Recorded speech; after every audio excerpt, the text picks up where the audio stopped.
에스더 2장 1절부터 7절 말씀 마음을 집중하시고 함께 읽어보십니다.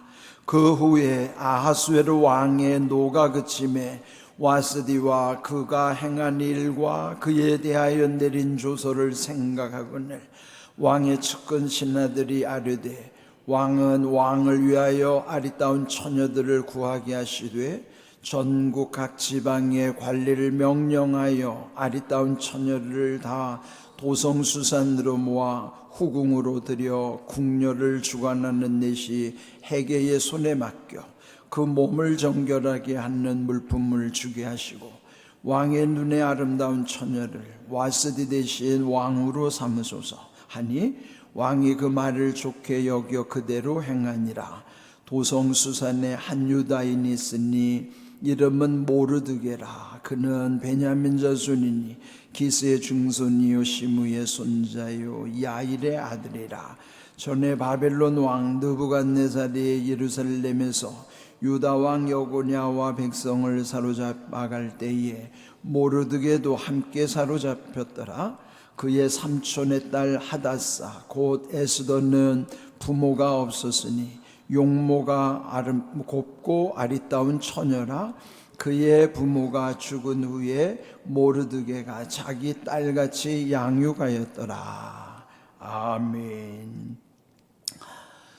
에스더서 10장 전체를 이제 우리는 큰 흐름 속에서 하나님의 섭리, 하나님의 섭리라는 건 다스리는 이치라고 그랬죠. 거기는 하나님의 계획하심이 이제 이 말씀 속에 담겨져 있고 그 섭리하심은 오늘 우리의 삶 속에도 있어요. 물론 큰 거시적 안목으로 보면은 이 세계의 동서고금이라고 하는 거예요. 동서라는 건 동양과 서양이란 뜻이고 고라는 건 옛날, 금은 현재.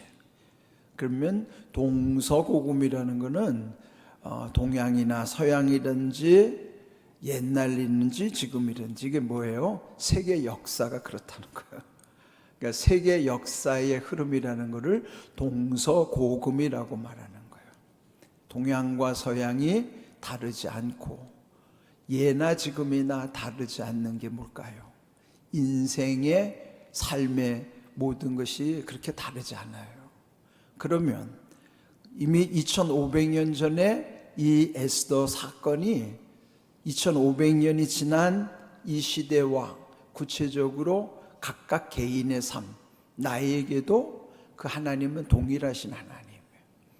그러면 내가 살아가는 이 시대에 또 구체적으로 나에게는 하나님께서 이 말씀을 통해서 어떤 음성을 들려주실까? 어떤 메시지를 주시는가? 그것을 잘 깨닫는 게 중요한 거예요. 사람마다 자기의 환경과 처지의 여건이 다르기 때문에 하나님께서 주시는 음성도 다 달리 들리는 거예요. 똑같지 않아요.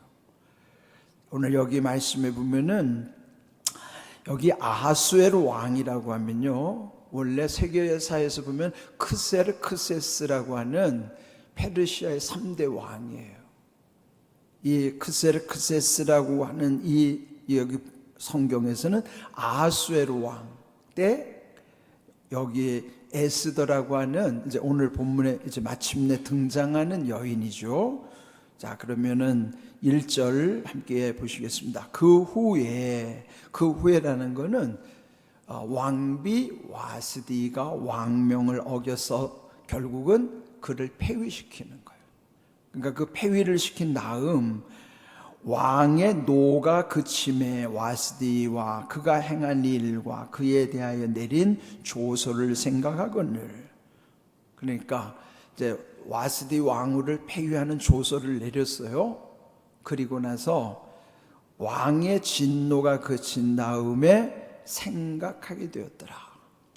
진노, 이 노라고 하는 것이 1장에서는 분노의 극대치가 진노라고 그랬어요.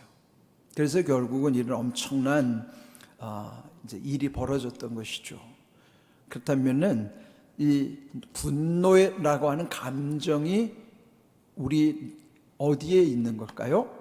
우리 마음 속에 이 분노의 감정, 그러니까 마음 안에는 여기에 분노뿐만 아니라 그 다음 생각하는 것, 그것도 사실 마음으로부터 올라오는 게 생각이라 말이죠. 그래서 보통 사람의 마음 속에는 흔히 철학자들이 말하는 대로 지정의가 있는 거예요. 지정의라는 지는 지성, 정은 감정, 의는 의지력. 우리 흔히 사람이라는 인간을 평할 때 보면은 지정의가 있다고 해요. 지정의의 존재란 말이야. 지는 생각함으로써, 정은 감정을 느끼고, 의는 행동으로 표현할 수 있는 의지력이 있는 것이고, 그리고 여기서 보면은 왕이 마침내 생각하게 되었다 그러는 것이죠. 그러니까 생각도 사실은 이 마음에서부터 올라오는 것이 생각이고, 마음에서부터 말도 나오고, 마음에서부터 행동도 나와요. 그러면 마음이 사실은 생명의 근원이 맞아요. 마음에서부터 생각과 말과 행동, 이 마음을 한문으로 심이라, 심장. 심장이 뭐예요? 마음을 담는 장기. 여기서 이제 의학적 용어로는 이게 염통이 이제 쿵탁쿵탁 뛰는 염통을 왜 우리 말로는 심장이라고 표현했을까? 심장이 아주 그는 철학적인 용어예요. 마음을 담는 장기다. 그러니까 이 심장이 이 마음에서부터 생각, 마음심, 생각상, 말언, 행할 행. 그래서 심, 상, 언, 행, 이게 다 연결이 되는 거예요.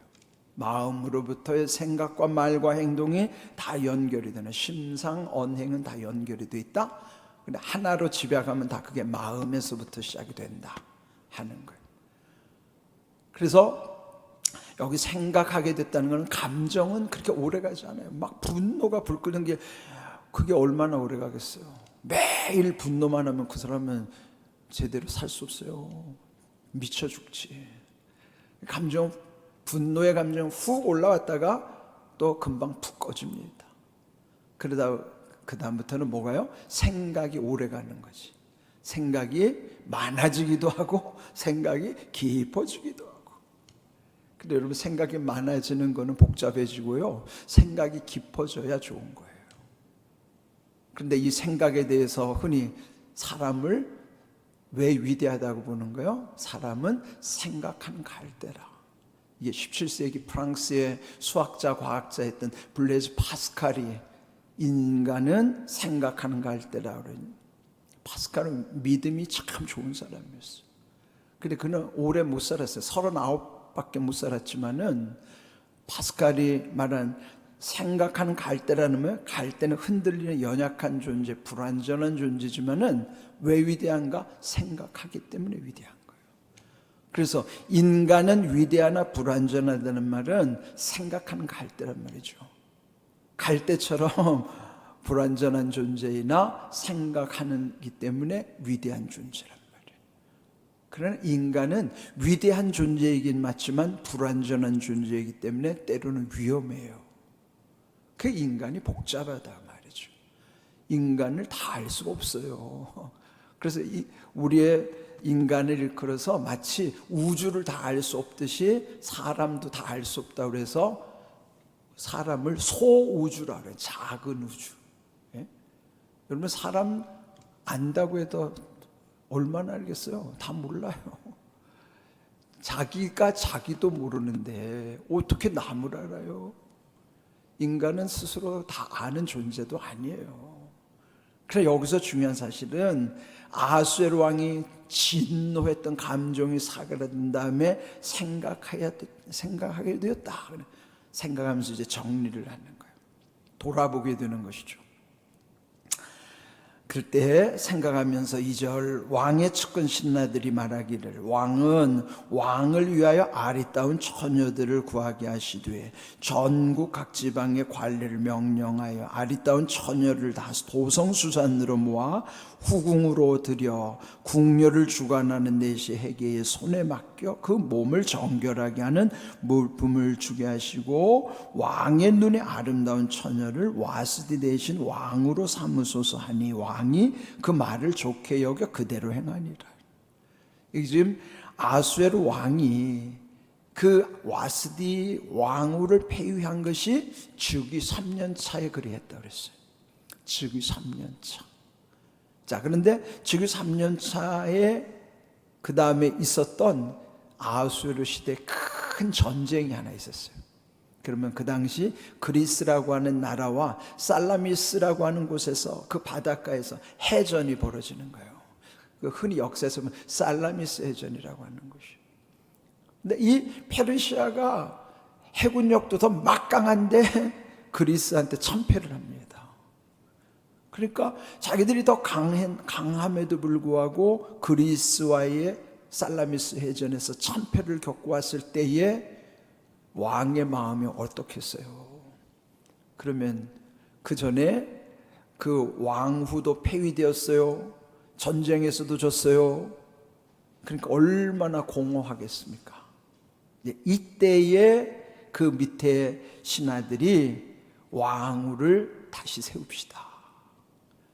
그렇게 해서 이제 왕후를 세우게 되는데 여기 이제 그 모든 것을 주관하는 내시에게 맡기고 또 그에 합당한 자들을 전국에서 부르자는 거예요. 그러니까 새로운 왕후를 간택하기 위해서 일종의 이제 추진위원회를 만들고 그걸 총괄하는 내시, 여기 이름도 있어요. 해계라는 사람에게 맡겨서, 그러니까 전국에서 선발돼서 왔으니 그 다스리는 나라에서 온갖 뛰어난 미모를 갖춘 여인들은 다 추천받아가지고 엄격한 심사를 거쳐서 최종 이제 심사를 해서 온 사람들이겠죠. 그러면서 4절에 말한 대로 왕의 눈으로 볼 때 아름다운 처녀야 말하는 거예요. 처녀를 폐위된 와스디 대신에 왕으로 세우십시오. 그래서 이 아수에로가 좋게 여겼더라. 그 다음에 이제 5절부터 여기 보면은 중요한 인물이 등장하죠. 여기 5절, 도성수산에 한 유다인이 있으니 그 이름 모르드게라. 근데 이 모르드게와 함께 하는데 7절에 보면은 또 여기에 한 여인이 등장해요. 그의 삼촌의 딸 하다사 곧 에스더는 부모가 없었으나 용모가 곱고 아리따운 처녀라. 그의 부모가 죽은 후에 모르드게가 자기 딸같이 양육하였더라. 모르드게와 에스더 사이를 어떻게 표현했을까요? 여기에 7절에 보면은 삼촌의 딸 이름은 하다사, 그런데 그가 에스더라 그래요. 하다사라는 거는 자기가 히브리 사람이니까 히브리의 이름이 하다사요. 에스더는 그들이 지금 페르시아에 살기 때문에 페르시아어로서 에스더예요. 그러니까 에스더라는 거는 지난번에 말씀드린 대로 별, 라틴어로는 스텔라라고 그러는 거죠. 스텔라, 별이라는 거, 스타. 영어로는 스타죠, 스타. 그러니까 별이라는 뜻이에요.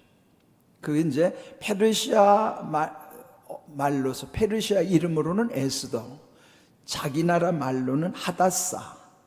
그런데 그는 모르드게가 볼 때는 삼촌의 딸이었다 그러는 거예요. 모르드게 입장에서는 삼촌의 딸이니까 모르드게와는 사촌지간이죠. 사촌지간이에요. 그런데 사촌지간임에도 불구하고 부모가 없었다. 그럼 고아였다. 일찍 부모를 여의었기 때문에 고아로 자란 에스더. 그렇지만은 여기 지금 그 예비 왕후 그 뽑힌 사람들 속에 들어와 있는 거예요. 지금 그가 왕의 눈으로 볼 때도 용모가 곱고 아리따운 처녀였더라. 그런데 일찍 부모가 죽었기 때문에 사촌 오빠 모르드게가 마치 딸과 같이 양육을 했더라는 말이죠. 그러니까 촌수로는 사촌인데 나이 차이가 엄청 많이 나요. 딸같이. 그러니까 사촌 동생인데 딸같이 키운 거예요. 그 모르드게와 이 에스더가 마침내 등장하는 거예요. 자, 이 사건이 이제 모르드게와 에스더를 중심으로 그 다음에 이제 흥미진진하게 아주 반전의 반전을 이어가는 사건들이 이어지게 되는 것이죠. 그런데 여기서 이제 중요한 건 뭔가 이 에스더를 표현하는 것. 여기에 7절에 에스더에 대한 정보가 다예요. 여기서는. 예? 그러면 모르드게로와는 사촌 동생 사이였고 이름은 하다사이며 에스더였고 또 그러나 용모가 고왔고 또 아름다웠더라 그러는 거예요. 그러니까 그 왕비가 된다는 것이 단순히 얼굴만 예쁘다고, 예? 우리 흔히 세속적 기준으로 보면은 얼굴 예쁘고 몸매 좋은 여인들에 대해서 세상 사람들은 미모가 뛰어나다 그러지만은 실제로 그 정도로 가지고 왕후가 되는 건 아니잖아요. 그렇게 되려면은 그 정말 그 나라를 대표할 수 있는 정말 어떤 교양도 갖춰야 되고 여러 가지 그 과정을 다 겪은 다음에 마지막 이제 최종 심사에 후보군에 올라온 것이겠죠. 자, 그렇다면 지금 이 사건이 아수에로 왕의 주변에서 일어나는 것이지만은 근데 이것이 성경은 어떤 의미를 지니고 있을까요? 사실 이 에스더 전체 이 1장부터 10장에 보면요, 하나님이라는 용어는 한마디도 없어요. 하나님에 대한 언급이 한마디도 없다고요. 그런데도 그 흐름 속에 보면은 하나님이 섭리하신다는 것을 은연중에 다 머릿속에 생각나게 하는 거예요. 암시하는 내용이에요. 때로는 우리가 복음을 전할 때 굳이 예수님을 말하지 않아도 우리가 간증하는 내용 속에 하나님이 함께 하신다는 것을 드러낼 수가 있어요. 그러나 우리가 꼭 어떤 말로서가 아니라 말하지 않고도 그 안에 메시지가 담겨져 있는 경우가 있단 말이죠. 그러니까 에스더라고 하는 이 에스더서에 주신 메시지는 하나님이라고, 하나님이 하셨다는 말이 한마디도 없는데 배후에는 하나님이 하신 것을 다 알려줘, 암시하고 있는 내용이에요. 지금 여기에 이런 모든 이루어지는 세속의 역사 속이라고 하지만은 결국 에스더가 왕후가 되는 것은 이런 것을 하나님의 섭리 가운데서 이루어진다는 것이 성경 전체를 통해서 우리에게 말씀해 주신 내용이죠. 잠언 16장 9절의 말씀 우리 함께 읽어봅니다. 사람이 마음으로 자기의 길을 계획할지라도 그의 걸음을 인도하시는 이는 여호와시니라. 자, 마음에 계획하는 생각이죠. 마음에 생각하는 거, 그러면 그게 은연중에 말로도 나오고 마침내 행동하게 되지만은, 그러나 여기 걸음을 인도하신다고 하는 것은 우리가 가는 그 모든 것이 사실은 인도하시는 이가 누구냐가 중요한 거예요. 인도가 뭐예요? 그 마음에 생각했던 것, 계획했던 것대로 그쪽으로 내 발이, 그게 뭐예요? 의지력을 표현하는 거예요. 지정의라는 지는 계획하는 생각이죠. 정은 감정, 마음이죠. 그 걸음은 뭐예요? 그게 의지예요. 그러면은 우리의 마음의 지정의를 다 누가 결국은 그 걸음, 발걸음을 이끌어 가시는 이가 하나님이라는 사실을 잊으면 안 되는 거죠. 우리가 마음으로 뭐 온갖 거 다 생각해서 이게 내 뜻대로 아닙니다. 마음 먹은 대로 되지도 않지만 우리가 계획한다고 계획대로도 되지 않아요. 결국은 인도하시는 하나님께서 허락하셔야만 하고 도와주셔야 되는 거예요. 그 걸음을 인도하시는 게 뭐예요? 함께 하시는 하나님. 내가 할 수 없으니 하게 하시기 때문에 할 수가 있는 것이고, 그것마저도 할 수 없을 때는 하나님이 손수 되게 하시니까 되는 거예요. 그러니까 결론은 함께 하시는 하나님, 하게 하시는 하나님, 되게 하시는 하나님의 은혜를 늘 사모하면서 살아가는 것이고, 하나님의 그 주권, 그 섭리를 인정하는 거예요. 여기 오늘 귀한 말씀, 마음이 경영이 사람에게 있다 하더라도 그 모든 것을 응답하시는 하나님이에요. 잠언 16장 1절에 그 말씀이 있고 9절에도 사람이 마음으로 자기 길을 자기가 계획한다 하는 것 같지만은 그의 걸음을 인도하시는 이가 여호와 하나님이시라는 사실을 잊으면 안 돼요. 그래야 우리가 늘 하나님을 의지하고 하나님께 더 지혜를 구하고 하나님 주신 능력을 힘입어서 모든 일을 온전히 이루어가는 것이에요. 이런 귀한 은혜를 늘 마음에 새기고 또 말씀대로 이루시는 은혜를 평생토록 온전히 경험할 뿐만 아니라 간증하고 누리는 삶이 될 수 있기를 주님의 이름으로 축복합니다. 아멘.